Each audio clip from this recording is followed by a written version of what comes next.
ఏపీలోని ప్రధాన దేవాలయాల్లో విచిత్ర పరిస్థితి కనిపిస్తోంది. ఆలయాలకు వచ్చే భక్తుల సంఖ్య ఏడాదికేడాది భారీగా పెరుగుతున్న ఆలయాల ఆదాయం మాత్రం తగ్గుతోంది. విజయవాడ కనకదుర్గమ్మ ఆలయం నుంచి అన్నవరం సత్యదేవుడి ఆలయం వరకు ఇదే పరిస్థితి కనిపిస్తోందని దేవాదాయ శాఖ గణాంకాలే చెబుతున్నాయి. భక్తులు పెరిగితే ఆదాయం కూడా పెరగాలి, కానీ అందుకు విరుద్ధంగా ఆదాయం తగ్గిపోవడంపై సర్వత్రా ఆశ్చర్యం వ్యక్తమవుతోంది. 2 ఏళ్లుగా రాష్ట్రంలోని ప్రధాన ఆలయాల్లో ఏదో మాయ జరుగుతోంది. ఇందుకు దేవాదాయ శాఖ గణాంకాలే నిదర్శనం. 2023-24లో విజయవాడ దుర్గగుడికి 93,40,000 మంది భక్తులు దర్శనానికి రాగా అన్ని ఖర్చులు పోను 156 కోట్ల 97 లక్షల రూపాయల మిగులు ఆదాయం నమోదైంది. అయితే 2025-26లో భక్తుల సంఖ్య ఏకంగా 1,19,00,000కు పెరిగిన మిగులు ఆదాయం మాత్రం 140 కోట్ల 99 లక్షల రూపాయలకే పరిమితమైంది. అంటే 2 ఏళ్లలో దాదాపు 25 లక్షల మంది అదనంగా దర్శనానికి వచ్చినప్పటికీ ఆదాయం మాత్రం 10% పైగా తగ్గిందని అధికారిక లెక్కలు చెబుతున్నాయి. అన్నవరం సత్యదేవుడి ఆలయంలోనూ దాదాపు ఇదే పరిస్థితి కనిపిస్తోంది.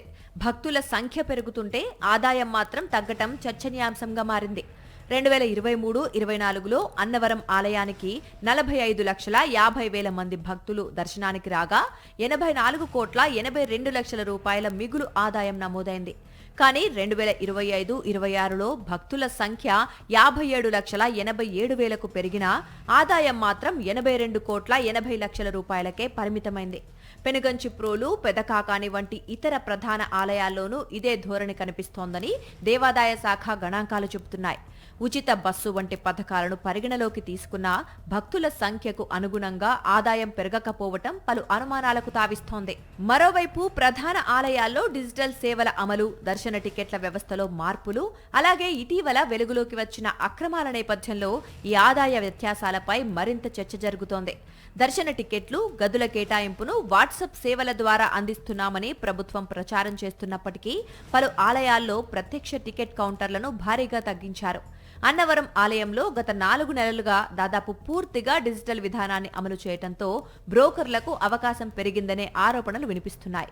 మరోవైపు విజయవాడ దుర్గగుడిలో గత నెల రోజుల వ్యవధిలో దర్శనం దొంగ టికెట్ల వ్యవహారం 3 సార్లు బయటపడింది. ఇటువంటి ఘటనలు వెలుగులోకి వస్తున్న నేపథ్యంలో ఆలయాల ఆదాయం తగ్గటంపై మరిన్ని సందేహాలు వ్యక్తమవుతున్నాయి.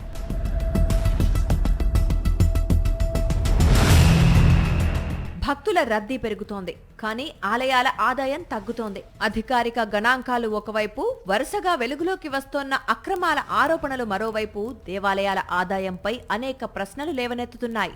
మరిన్ని అప్డేట్స్ కోసం ఛానల్ ను సబ్స్క్రైబ్ చేయండి. నోటిఫికేషన్స్ కోసం బెల్ ఐకాన్ పై క్లిక్ చేయండి.